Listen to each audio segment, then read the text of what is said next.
Nah, ibu-ibu tadi itu kan sudah dibagi ya kelompok-kelompoknya.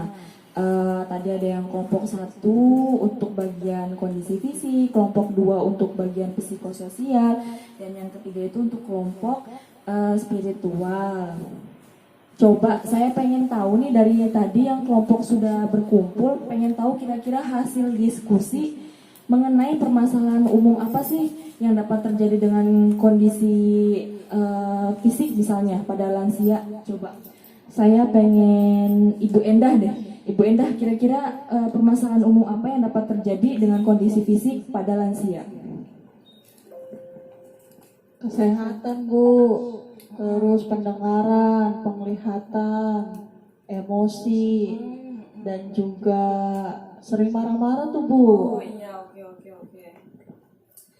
Oh iya, berarti mencakup semuanya ya, itu tidak hanya fisik tapi juga termasuk psikososialnya juga ada ya Bu Endah ya. Tadi juga Bu Endah juga bilang kalau misalkan lansia tuh gampang emosian, sensitif ya Bu ya, apalagi gampang marah ya Bu ya, gampang sedih juga.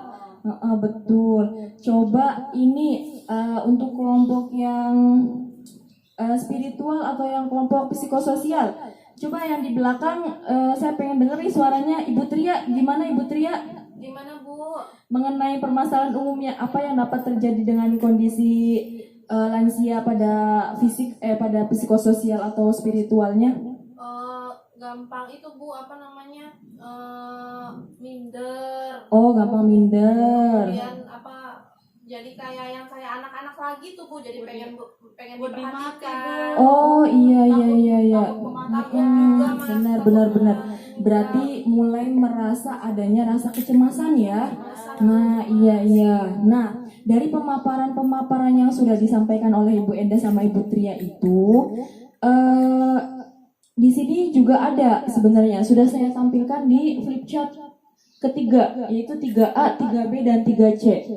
Di mana permasalahan yang sering terjadi pada kondisi lansia itu dapat terjadi beberapa kondisi, karena ya itu dia faktor emosi termasuk, karena emosinya jadi gampang marah-marah, terus juga merasa kecemasan dan depresi karena ngerasa takut akan mati, takut akan penyakit yang diterimanya, bahkan bisa sampai merasa bahwa dirinya tuh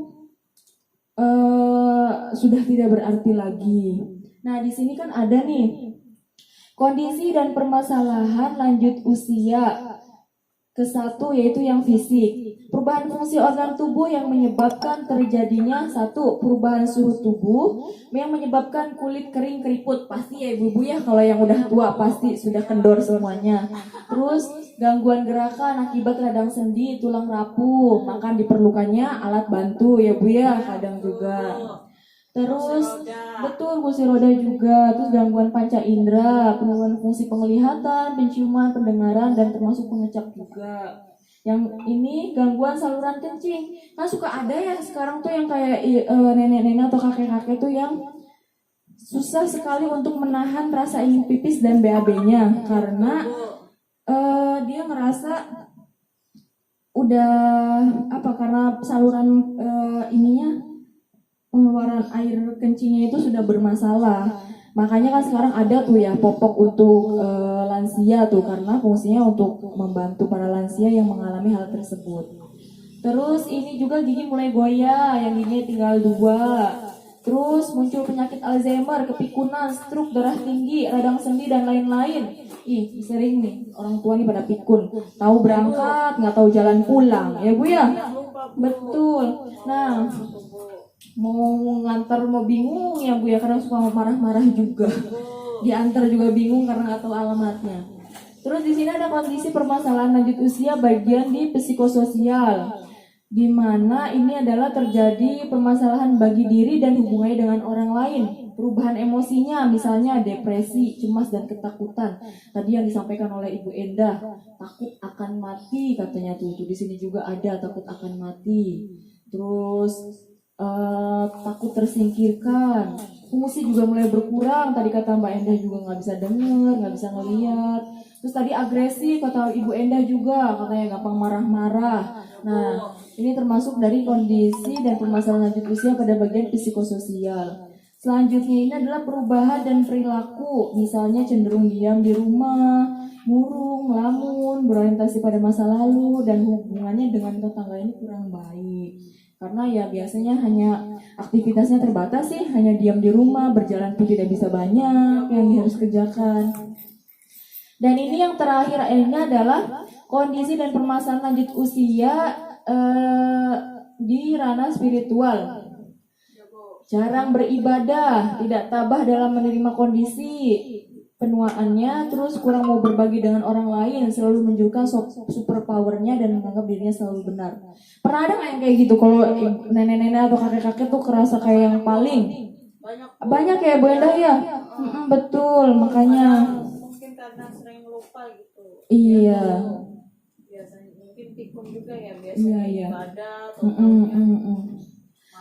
Betul karena emang posisinya juga mereka tuh karena ngerasa tua, jadi merasa pengalaman mereka paling banyak, jadi makanya ngerasa paling benar, paling tahu di antara yang lainnya gitu. Jadi kita sebagai keluarganya terutama harus sabar menangani dan menghadapi lansia, karena mereka ini mulai pada posisi mereka kembali pada anak kecil lagi, di mana mudah sedih, mudah bahagia, mudah marah-marah, dan sensitif.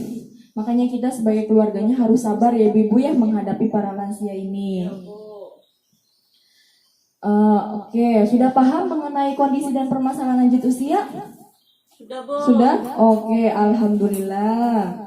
Jadi, bahwasannya lansia ini memang pada posisi yang mereka ini membutuhkan perhatian lebih. Perhatian lebihnya tuh dalam artian karena mereka ini ada yang tidak bisa mencari nafkah ataupun berkegiatannya dengan menggunakan dengan dirinya sendiri, terkadang memerlukan bantuan orang lain. Bahkan mencari nafkah pun mereka bergantung kepada orang lain. Jadi diharapkan kita juga memahami mereka, tapi tetap menghormati dan menghargai bahwasanya dia ini orang tua kita. Ya Ibu-ibu ya? Oke, semuanya paham? Oke, kita lanjut ya.